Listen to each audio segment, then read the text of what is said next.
बिस्मिल्लाहिर्रहमानिर्रहीम। अरशद लोधी कम दियां गल्लां नाल हाज़िर खिदमत है। की हाल जी? ठीक ठाक हो? खरीयत नाल हो? वल हो?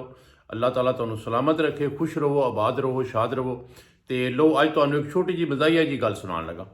लंबी चौड़ी गल नहीं है, एम छोटी जी, जिस तरह लतीफ़ा नहीं होंदा, मतलब इस टाइप की गल हैगी। तो मतलब तुसीं कह लो 1 मिनट तो भी घट गल हैगी। तो मैं क्या चलो दोस्तां नू अज सुबह सुबह ना कोई चटपटी जी गल सुना दईए। तो बाकी इंशाअल्लाह ताला जिंदगी मुलाकातां होंदियां रहिंदियां ने। दोस्तों गल यह है कि पहले वक्तां दे विच टैलीफोन तो हुंदे कोई नहीं सन, तो राबता या मैसेज किसी नूं देण वास्ते की करना पैंदा सी। जिस तरह कि एक साहब सन तो वह मुलाजम सन, वापडा च मुलाजम सन, तो कोई हफ्ते बाद अपने घर आते सन, क्योंकि ड्यूटी शहर च सी, पिंड च अपने घर आना जिस वेले उन्हें। तो उन्हें आंदे ही बच्चे नूं 10 रुपये देने, तो कहना कि मौलवी साहब नूं जाके दसो कि जी उन्होंने 10 रुपये दिते हैं।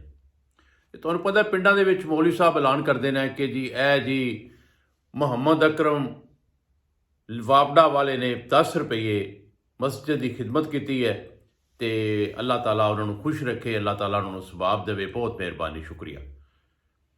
वो 10 रुपये देने का मकसद वह यह होंदा सी कि उहदी जिहड़ी दोस्त सी, उहदी सहेली सी जिहड़ी, तो उन्होंने पता लग जाता सी कि अकरम आ गए। ठीक है जी। तो फिर वो अपनी जी एक मुकर्रर जगह उन्हें की थी जिथे वो मुलाकात करते सन, उत्थे वो दोनों चले जाते सन, तो मुलाकात हो जाती सी। तो दोस्तों इहो जी छोटी छोटी गल्लां भी कदी कदी मेरा ख्याल है सुन लैनी चाहिए। तो इंशाअल्लाह फिर कल इहो जी कोई छोटी जी गल सुनावांगे। अल्लाह हाफिज़।